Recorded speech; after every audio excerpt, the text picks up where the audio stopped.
السلام علیکم دوستوں، ناول تم جو آئے زندگی میں از قلم شگفتہ کھول قسط نمبر 15۔ گھٹنوں تک آٹی ریڈ ٹی شرٹ اور ٹراؤزر میں، سر پر کیپ لیے کمر سے نیچے تک آتے بالوں کو پونی میں باندھے وہ اکیلے فٹ بال کھیل رہی تھی۔ ثانیہ سے کہا تو اسے منع کر دیا کہ مجھے نہیں کھیلنا آتا، تو وہ اکیلے ہی کھیلنے لگی۔ اچانک اس کی نظر امان پر پڑی، جو موبائل میں کچھ دیکھ کر مسکرا رہا تھا۔ وہ سر جھٹک کر دوبارہ کھیلنے لگی۔ کافی دیر بعد جب اس نے دوبارہ نظر اٹھائی تو امان ابھی تک وہی بیٹھا تھا۔ اسے حیرانی ہوئی، وہ زیادہ دیر تک ایسے بیٹھنے والا بندہ تو نہیں تھا، ہر وقت کسی نہ کسی کام میں مصروف رہتا تھا۔ کچھ سوچتے ہوئے وہ الٹا چکر کاٹتے ہوئے اس کے پیچھے جا کھڑی ہوئی، موبائل میں جھانکا تو شاہین کی تصویر دیکھ کر اچھلی تھی۔ تصویر شاید اس کی بے خبری میں لی گئی تھی، کیونکہ تصویر میں وہ ریموٹ ہاتھ میں پکڑے ٹی وی کی طرف متوجہ تھی۔ اوہ تو یہ چل رہا ہے، میں بھی کہوں، امان شاہ اکیلا بیٹھا مسکرا رہا۔ خیر ہو، امسال نے آنکھیں گھماتے ہوئے کہا، اور وہی اس کے پاس گرنے کے انداز میں بیٹھ گئی۔ اس کے اچانک حملے پر امان کے ہاتھ سے موبائل چھوٹ کر گرا تھا۔ امسال کو دیکھ کر اس نے گہری سانس لی۔ ویسے ایک بات تو بتائیے، جب وہ ہر وقت آپ کے سامنے زندہ موجود ہوتی ہے تو پھر چھپ چھپ کر تصویر لینے اور دیکھنے کا کیا فائدہ؟ آپ سیدھا جا کر اس کے بعد بیٹھ جائیے اور دل بھر کی دیکھیے۔ لیکن پھر بھی وہ کیا کہتی ہے، دو آنکھوں سے کتنا دیکھا جا سکتا ہے؟ امسال نے مشورہ دیا۔ نہیں، گویا ایسی کوئی بات نہیں ہے جیسا تم سمجھ رہی ہو۔ امان نے بات بنانے کی کوشش کی۔ ان آفتوں کو پتہ چلنا مطلب پوری حویلی کیا پوری گاؤں کو پتہ چلنا؟ اوہ اچھا، تو پھر آپ تصویر کو ایک بہت ہی لونگ اور کیئرنگ بھائی کی نظر سے دیکھ رہے ہوں گے۔ کوئی نہیں، میری بہت ساری پکچرز شہری بھائی عدل کے موبائل میں ہے، امسال نے مسکراتے ہوئے کہا۔ تو اس نے بے ساختہ استغفر اللہ کہا۔ نہیں، اب ایسی بات بھی نہیں ہے، امان نے سر کھجایا۔ ایسی بات نہیں ہے، ویسی بات نہیں ہے، تو پھر بتائیے نا کیسی بات ہے؟ امسال نے کہا۔ پلیز کسی سے کچھ مت کہنا، میں نہیں چاہتا کہ اس پہ کوئی حرف آئے۔ امان، آپ اتنی بیوقوف نہیں ہو کہ کسی کی عزت خراب کروں گی، امسال نے ناراضگی سے کہا۔ تو امان مسکرایا۔ مطلب تھوڑی بہت ہی امسال نے دانت دکھائے تھے۔ اچھا میں چلتی ہوں، ہمارے لائق کوئی خدمت ہو تو ضرور بتائیے گا، یقین کریں مایوس نہیں ہوں گے۔ اتنے میں شہریار اور عدیل حویلی میں داخل ہوئے تو امسال کو فٹ بال کھیلتا دیکھ کر اس کی طرف بڑھے۔ کیا کر رہے ہو میرا بچہ؟ شہریار نے رمے سے اس کو ساتھ لگایا۔ کچھ نہیں بھائی، کھیل رہی تھی اکیلی، شہریار نے ادھر ادھر دیکھتے ہوئے کہا۔ ہاں، وہ بازی ماما کے ساتھ گیا ہوا ہے نا، اور ثانی کو کھیلنا نہیں آتا، امسال نے منہ بنایا۔ ارے ہمارے ہوتے ہوئے ہمارا بچہ اکیلا کھیل رہا ہے، آؤ میں کھیلتا ہوں تمہارے ساتھ، عدیل نے نرمی سے کہا۔ نہیں نا، آپ لوگ تھکے ہوئے ہوں گے، اور شہری بھائی بھی ابھی کراچی سے واپس آئے ہیں تو تھک گئے ہوں گے نا، آپ جا کر ریسٹ کریں۔ میں ٹھیک ہوں۔ ہاں بھائی، تو واقعی ہی تھکے ہوئے ہیں، شہری بھائی آپ جا کر ریسٹ کریں، میں گڑیا کو کب نہیں دیتا ہوں، عدیل نے ہنسی کے کپ موڑتے ہوئے کہا۔ تو وہ سر ہلاتا ہوا اندر چلا گیا۔ تو وہ دونوں کھیلنے میں مصروف ہو گئے تھے۔ ان دونوں کو اکٹھا کھیلتا دیکھ کر اپنے کمرے کی کھڑکی میں کھڑے عادل نے زور سے کھڑکی کا پٹ بند کیا تھا۔ بازل، میں نے کچھ چیزیں منگوانی ہے، لسٹ بنا دی ہے، جا کے لا دو، امسال نے بازل کے سامنے لسٹ لہرائی۔ میں تمہارا نوکر لگا ہوا ہوں، جب دیکھو آرڈر لگاتی رہتی ہو، چھوٹی ہو چھوٹی بن کے رہو، زیادہ بڑا بننے کی ضرورت نہیں ہے، اور آئندہ تمیز سے بات کرنا، میرے ساتھ بڑا ہو تم سے، بازل نے سر لہجے میں کہا، اس بات سے بے خبر کہ وہ حال میں داخل ہوتے عدیل و شہریار کی سخت نظروں کے حصار میں ہے۔ سب نے اسے حیرانی سے دیکھا۔ کہا، اس پر جان دینے والے بازل اتنی بری طرح سے ڈانٹ رہا ہے؟ بازی کیا ہو گیا، کیوں ڈانٹ رہے؟ دماغ ٹھیک ہے؟ ساریہ بیگم نے اسے گھورا۔ ماں آپ بیچ میں مت بولیے، بہت بگڑ چکی ہے یہ، بازل نے اسی ٹون میں کہا۔ اس سے پہلے عدیل آگے بڑھتا، شہریار نے اسے روک دیا۔ بازی تم ناراض ہو مجھ سے، امسال نے روحان سی ہوئی۔ لوگوں کی ذرا نہ پرواہ کرنے والی امسال کی اپنے بھائیوں کی تھوڑی سی ناراضگی پر جان پر بن آتی تھی۔ کہاں نہ تم سے بات کرو، یا تم کیا ہوتا ہے، آپ بولو، کچھ زیادہ ہی سر پر چڑھ گئی ہے، بازل نے ناگواری سے کہا۔ تو وہ خاموشی سے اس کے سامنے کھڑی لب کاٹنے لگی۔ جب کافی دیر تک اس کی طرف سے جواب نہ آیا تو اس نے سر اٹھایا۔ امثال کی آنکھوں سے آنسو بہہ کر گالوں تک آ گئے تھے۔ اس کو یوں روتا دیکھ کر وہ بوکھلا کر رہ گیا۔ تم کیوں رو رہی ہو؟ یار جلے میں مذاق کر رہا تھا۔ سچی میں سوری، میں بس یوی روب چاڑ رہا تھا، سیریسلی میں مذاق کر رہا تھا۔ تم تو رونے ہی لگی۔ بازل نے اس کو اپنے ساتھ لگایا۔ یار اب بس بھی کرو، سیلاب لانا ہے کیا؟ پلیز تم شیری بھائی اور عدید کو مت بتانا پلیز، اچھی بہن نہیں۔ اس سے پہلے وہ بات مکمل کرتا پیچھے نے کسی نے ان کے کندھے پر ہاتھ رکھا۔ وہ پیچھے مڑا تو عدید و شہریار اسے جن نظروں سے گور رہے اسے اپنی روح فنا ہوتی محسوس ہوئی۔ چل بازی اب تیری خیر نہیں، اس نے بے اختیار سوچا۔ شہریار نے امثال کو اس سے الگ کر کے اپنے ساتھ لگایا تو وہ زور و شور سے رونے لگی۔ بائی اس نے مجھے اتنی زور سے ڈانٹا تھا، کہتا ہے تمیز سے بات کرو، اور کہتا ہے یہ بڑا ہے مجھ سے، میں بگڑی گئی ہوں۔ امثال نے روتے ہوئے کہا چل آ میں تجھ سے تمیز سے بات کرتا ہوں۔ عدید نے اس کو گردن سے پکڑا۔ بھائی یار سوری، میں مذاق کر رہا تھا۔ بازل منایا اور مدد طلب نظروں سے شہریار کو دیکھا۔ اور مذاق میں تو نے اسے رلا دیا۔ عدید آج تجھے چھٹی ہے، جو کرنا ہے کر، اس کے ساتھ میں نہیں رکھوں گا۔ شہریار نے امثال کو اپنے ساتھ صوبے پر بٹھاتے ہوئے کہا کیا کہہ رہا تھا کہ سر پر چڑھ رکھا ہے؟ وہ عدید نے اس کی کمر پر مکہ مارا تو وہ بلبلا اٹھا۔ بڑا ہوں میں تم سے یہی کہہ رہا تھا۔ عدید نے گردن پر دباؤ ڈالا تھا۔ چول انسان، تیری وجہ سے وہ رو رہی ہے۔ حال بازل کی ہائے اور امثال کی ہنسی جب گونج اٹھا تھا۔ موٹو یہ دیکھ میں نے تمہارے لیے شاپنگ کی ہے۔ وہ کل والے مذاق پر ابھی تک اس سے ناراض تھی۔ بازل کئی جتن کر چکا تھا اس کو منانے کے، کبھی کچھ کھانے کو لا رہا ہے تو کبھی اپنی کوئی چیز اسے دے رہا ہے جو امثال سے لے کر رکھ لیتی، مگر منہ ہنوز پھولا ہوا تھا۔ یہ دیکھو میں اپنے اور تمہارے سیم ڈریسز لایا ہوں۔ بازل نے کچھ ٹی شرٹس اور جینس نکال کر اسے سامنے رکھی۔ یہ شوز اور واچر بھی سیم ہے، کافی دن ہو گئے تھے نا ہمیں شاپنگ کیے ہوئے، بازل نے کہا تو امثال نے ترچھی نظروں سے سوپر پر پڑے شاپنگ بیگ کی طرف دیکھا اور اس کی نظر اٹھانے سے پہلے ہی رخ موڑ گئی تھی۔ اتنی ساری شاپنگ دیکھ کر اس کا دل مچلا تھا، مگر خود پر قابو کیے بیٹھی رہی۔ ناراض تو وہ پہلے بھی نہیں تھی، لیکن بازل کے جتن دیکھ کر پھیل رہی تھی۔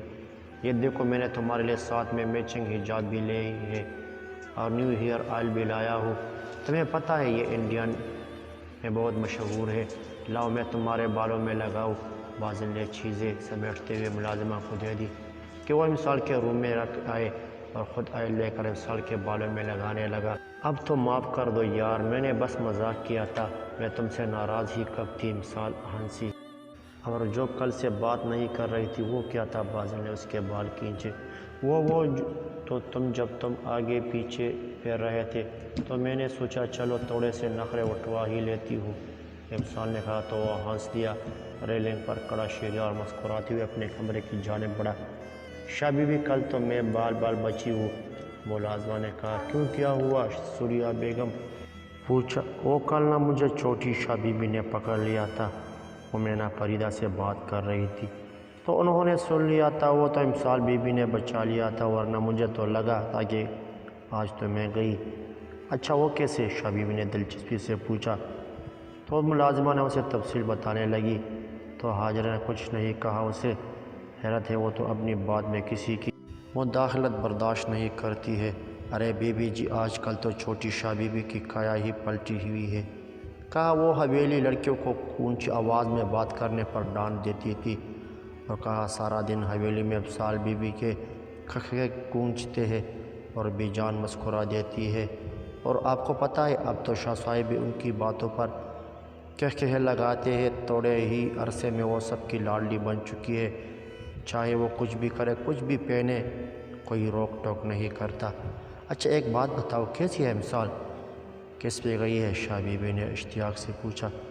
بہت پیاری ہے، جس طرح ٹی وی میں نہیں آتی ہے لڑکیاں، بالکل ان کے جیسی ہے، شکل و صورت سے ساریہ بی بی پہ گئی ہے، ملازمے نے کہا تو انہوں نے سر ہلا دیا۔ خالہ کیا کر رہی ہے؟ عادل کچن میں داخل ہوا تو ساریہ بیگم کو چولہے کے پاس کھڑے دیکھا تو پوچھا کچھ نہیں بیٹا، عدید آیا ہوا ہے، تو امثال نے اسے زبردستی کھانے کے لیے روک لیا ہے۔ دونوں کے لیے کھانے کو کچھ بنا رہی ہو؟ ساریہ بیگم نے مصروف انداز میں جواب دیا تو عادل کا پارا ہائی ہوا۔ ویسے خالہ یہ عدید زیادہ تر یہاں ہی پایا جاتا ہے، میرا مطلب ہے کہ آفس ٹائم کے بعد بندہ خاصا تک جاتا ہے، کچھ بھی کرنے کی ہمت نہیں ہوتی، اور یہ گھر جانے کے بجائے اتنا سفر کر کے یہاں آ جاتا ہے، پھر یہاں سے واپس جاتا ہے۔ مینیج کرنا تو خاصا مشکل ہوتا ہوگا نا؟ عادل نے بڑی مشکل سے خود کو کنٹرول کرتے ہوئے نارمل انداز میں کہا۔ تو ساریہ بیگم ہنس دی۔ بیٹا تم نے بچپن وہ کہانیاں تو پڑھی ہوں گی جس میں جادوگر اپنی جان کسی طوطے میں قید کر رکھ دیتے تھے، یہی صورتحال عدید کے ساتھ بھی ہے۔ اس کی جان بھی امسال نامی طوطے میں قید ہے، اس لیے وہ اپنی تکن کی پرواہ کیے بغیر اس سے ملنے آ جاتا ہے۔ ساریہ بیگم کی بات پر اس نے مٹیاں بھینچی۔ اچھا ایسا کیوں؟ عادل نے سرسری انداز میں پوچھا۔ دراصل عدید فاریہ اور آصف کے ساتھ اکیلا ہوتا تھا، جرمنی میں کوئی اور بہن بھائی تو تھا نہیں، تو اس چیز کو بہت فیل کرتا تھا۔ 10 سال کی عمر میں پاکستان آیا تو اس کی بادل اور امسال کے ساتھ دوستی ہو گئی۔ امسال میں تو جان بسنے لگی تھی اس کی۔ کچھ دن رہنے کے بعد جب وہ واپس جانے لگا تو بہت اداس تھا، یہاں تک کہ اس نے جانے سے منع کر دیا کہ وہ واپس ہی جانا چاہتا۔ وہاں جا کر بھی وہ کافی ڈسٹرب رہا۔ پھر جب وہ 5 سال بعد دوبارہ پاکستان آیا تو اسے پتہ چلا کہ امسال نہ صرف اس کی کزن ہے بلکہ اس کی ماما کیا کر رہی ہے، کب سے کچن میں ہے، ابھی تک کھانا نہیں بنا کیا، میں اور عدی کب سے ویٹ کر رہے ہیں۔ اس سے پہلے ساریہ بات مکمل کرتی، امسال نے کچن میں داخل ہوئی۔ ہاں بس بن گیا، میں لا ہی رہی تھی۔ ساریہ بیگم نے کھانا پلیٹوں میں ڈالتے ہوئے کہا اور ٹرے میں رکھ کر اسے پکڑائی اور باہر نکل گئی۔ ارے ایس پی صاحب آپ بھی آئیے نا، مل کر کھاتے ہیں، امسال نے خاموش کھڑے عادل سے کہا۔ نہیں مجھے بھوک نہیں ہے، عادل نے لوٹ مار انداز میں کہا۔ اوہو کچھ نہیں ہوتا، نہیں تمہیں پتہ عدید بھی کہہ رہا تھا اسے بھی بھوک نہیں ہے، مگر میں نے اسے کہا کہ میرے ساتھ کھا لو تو۔ اوہ پلیز مجھے تمہارا یہ عدید نامہ سننے میں کوئی دلچسپی نہیں ہے، عادل نے اس کی بات کاٹتے ہوئے کہا اور بڑبڑاتا ہوا باہر نکل گیا۔ ہے اسے کیا ہوا، اچھا خاصا کڑا تھا۔ خیر سانو کی، اس نے کندھے جھکاتے ہوئے سوچا اور باہر نکل گئی۔ یہ باہر سپورٹس کار کس کی ہے؟ ثانیہ نے امسال کے پاس بیٹھتے ہوئے پوچھا۔ میری ہے، امسال نے ٹی وی کا والیوم کم کیا۔ اچھا شیری لالا نے لے کے دی ہے؟ نہیں عدی نے۔ ایک بات پوچھو تم سے، ثانیہ نے کہا۔ ہاں پوچھو، اجازت لینے کی کیا ضرورت ہے؟ یا تم عدید کے کچھ زیادہ ہی کلوز نہیں ہو؟ ثانیہ نے محتاط انداز میں کہا۔ وہ بات مائنڈ ہی نہیں کر جائے، وہ تو میں شیری بھائی اور بازی سے بھی ہوں، اس میں اتنا حیران ہونے والی کیا بات ہے؟ ہم مگر وہ تو تمہارا بھائی ہے نہیں۔ ہاں تو وہ بھی تو میرا بھائی ہی ہے، امسال نے چینل میں چینج کیا۔ سگا تو نہیں ہے نا، کزن ہے اور نہ محرم بھی ہے، پر تم اس سے اتنا کلوز ہو، ثانیہ نے کہا تو امسال نے چونکی تھی۔ وہ بھی بریک پہ پاؤں رکھو، کیا بولی جا رہی ہو؟ عدی میرا بھائی ہے، سگا بھائی، ہماری ماما کا بیٹا ہے بدھو۔ مطلب کچھ بھی؟ امسال نے اسے گھورا تو اس نے ناسمجھی سے اسے دیکھا۔ کیا مطلب؟ اور وہ تو فاریہ خالہ کا بیٹا ہے نا، تمہیں نہیں پتہ نا؟ رکو میں بتاتی ہوں۔ امسال نے ٹی وی آف کیا اور اسے بتانے لگی۔ ثانیہ چائے لاؤ، عادل نے سیڑھیاں اترتے ہوئے کہا اور ہال میں بیٹھے امان و دریاب کے پاس جا بیٹھا، جو دریاب کے ساتھ باتوں میں مصروف تھے۔ سامنے صوفے پر بازل بیٹھا عدید سے کال پر بات کر رہا تھا۔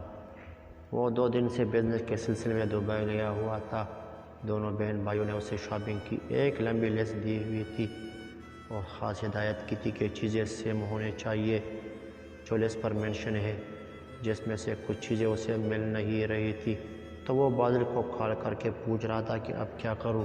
یار عدی اس بارے میں کچھ نہیں کہہ سکتا، اب خود جھلے سے بات کر لیں، بازل نے کہا۔ عادل بظاہر تو دریاب لوگوں میں مصروف تھا، لیکن اس کی ساری حساسیت بازل کی طرف تھی۔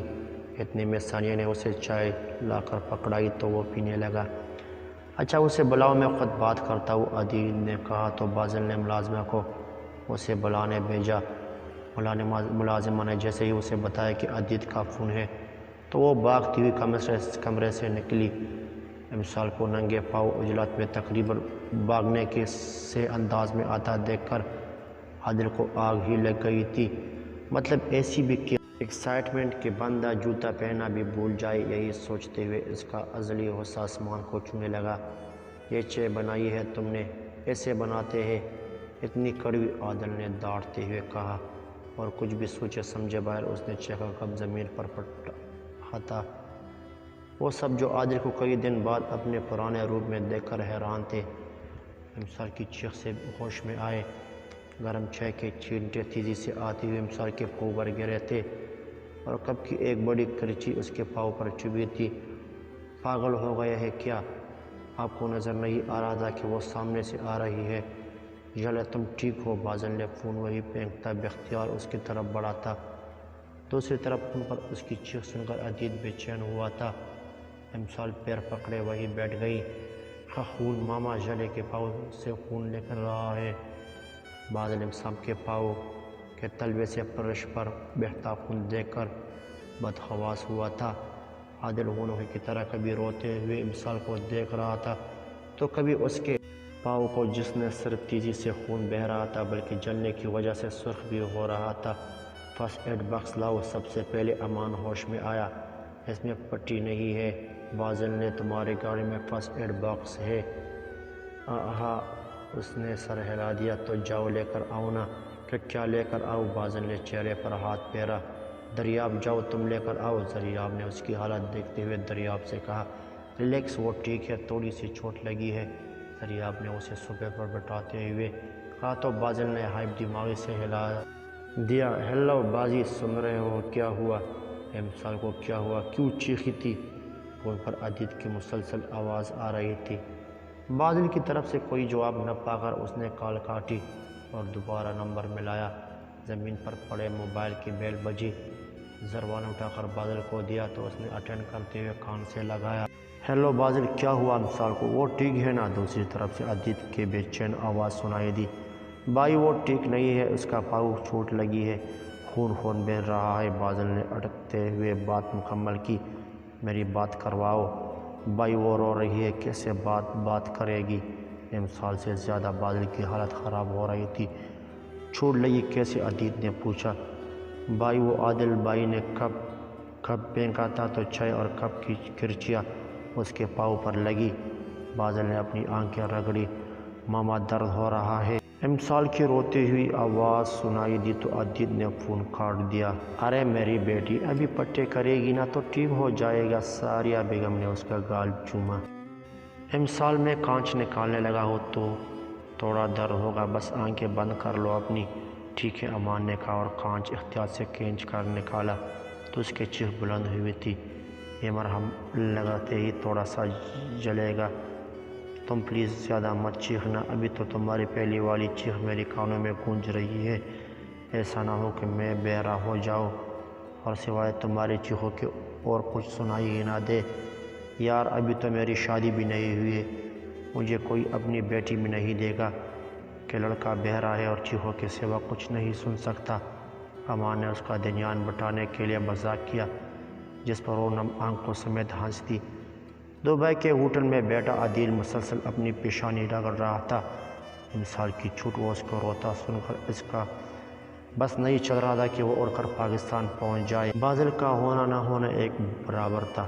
ایسی صورتحال میں اس کو کچھ سمجھا ہی نہیں دیتا، اور اس وقت بھی اس کا حال امسال سے زیادہ خراب تھا، جو کہ فون پر صاف سنائی دے رہا تھا۔ کچھ سوچ کر اس نے شہریار کو کال ملائی۔ یار بھائی، امسال کو چوٹ لگی ہے تو وہ بہت رو رہی تھی، اب کل چلے جائیے۔ اس کو دیکھ کر بازی کا حال بھی خراب ہو رہا ہے۔ میں بھی نکلتا ہوں، مجھے کم از کم 3-4 گھنٹے تو لگ جائیں گے وہاں پہنچنے میں۔ کیسے لگی؟ شہریار نے چابی اٹھائی اور آفس سے نکل گیا۔ اس خبیث ایس پی نے چائے پھینکی ہے جس سے اس کا پاؤں جل گیا ہے اور کانچ بھی لگا ہے۔ عدید نے دانت پیستے۔ اچھا ٹھیک ہے، میں گھر جا رہا ہوں اور تم عادل کو کچھ مت کہنا، میں دیکھ لوں گا۔ ویسے بھی اس نے جان بوجھ کر تھوڑی نہ پھینکی ہوگی، غلطی سے ہو گیا ہوگا۔ شہریار نے اس کا غصہ ٹھنڈا کرنے کی کوشش کی۔ اس کے نیچر کو اچھے سے جانتا تھا، امسال کو کوئی چوٹ پہنچائے اور عدید اس سے سلامت رہنے دے، ایسا ممکن ہی نہیں تھا۔ وہ تو جب میں وہاں آؤں گا تو دیکھ کے جائے گی۔ عدید نے اسے ٹھونڈ میں کہا اور کھال کاٹ دی۔ شہریار نے گہری سانس لے کر گاڑی کی رفتار بڑھائی۔ 10 منٹ بعد ہی وہ حویلی پہنچ چکا تھا۔ جیسے ہی وہ ہال میں داخل ہوا، سامنے مثال پاؤں پر پٹی باندھے ساریہ بیگم کے ساتھ لگی بیٹھی تھی۔ جلے بھائی کی جان، کیا ہوا ہے؟ شہریار جلدی سے مثال کی طرف بڑھا۔ کچھ نہیں بھائی، تھوڑی سی چوٹ لگی ہے، اب پریشان مت ہو، درد ہو رہا ہوگا نا؟ شہریار نے اس کے ساتھ بیٹھ کر اسے بازو کی حصار میں لیا۔ تھوڑا تھوڑا ہو رہا ہے۔ ارے میرا بچہ، سوری گڈیا، تمہیں چوٹ لگی، مجھے خیال رکھنا چاہیے تھا تمہارا۔ شہریار نے اس کا ہاتھ پکڑ کر لبوں سے لگاتے ہوئے کہا۔ وہ غلطی نہ ہونے کے باوجود معافی مانگ رہا تھا، اور جس کی غلطی تھی وہ اپنی جگہ چور بنا بیٹھا تھا۔ بازی یہاں آؤ، شہریار نے گمسم بیٹھے بازل کو کہا۔ تو اس کے پاس آ بیٹھا۔ ریلیکس، چلے ٹھیک ہے، اب پریشان مت ہو، میں ہوں نا۔ شہریار نے اسے دوسرے بازو کے حصار میں لیا تھا۔ ایسی سچویشن میں اپنے حواس بحال رکھا کرو، بد حواس ہونے کی بجائے ہوش میں رہ کر سچویشن ہینڈل کرتے ہیں بچے، شہریار نے بازل کو سمجھایا۔ مجھے کچھ سمجھ نہیں آ رہا تھا کہ کیا کروں، دماغ معاف ہو کر رہ گیا تھا۔ بازل نے بے بسی سے بالوں میں ہاتھ پھیرا۔ اچھا ٹھیک ہے، پریشان مت ہو، جلے ٹھیک ہے؟ کیوں جلے؟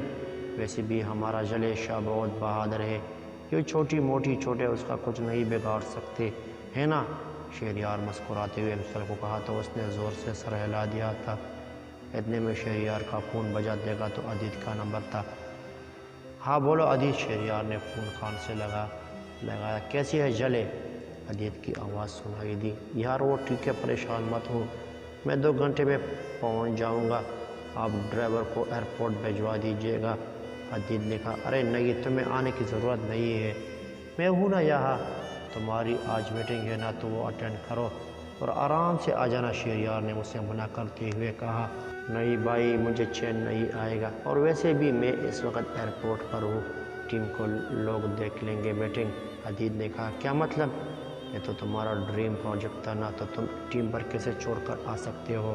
تمہاری اتنی دنوں کی محنت ضائع ہو جائے گی، شہریار نے اسے سمجھاتے ہوئے کہا۔ وہ جانتا تھا کہ عدید نے اس پروجیکٹ کو لے کر بہت محنت کی تھی، اور اسے 100% یقین تھا کہ یہ پروجیکٹ اسے ہی ملے گی، مگر اب وہ یوں آخر میں سب چھوڑ کر آ رہا تھا۔ بھائی چاہے جتنا بھی اہم ہو، میری بہن سے زیادہ نہیں ہوگا، میں آ رہا ہوں تو بس آ رہا ہوں، آپ مجھے نہیں روکیں گے، عدید نے 2 ٹوک لفظوں میں کہا تو وہ خاموش ہو گیا۔ اچھا ٹھیک ہے، خیال رکھنا اپنا، شہریار نے کہا تو دوسری طرف سے عدید نے کال کاٹ دی۔ کہانی جاری ہے۔ مزید کہانی کے لیے ہمارا چینل سبسکرائب کیجیے اور اپنے دوستوں کے ساتھ ضرور شیئر کیجیے۔ شکریہ۔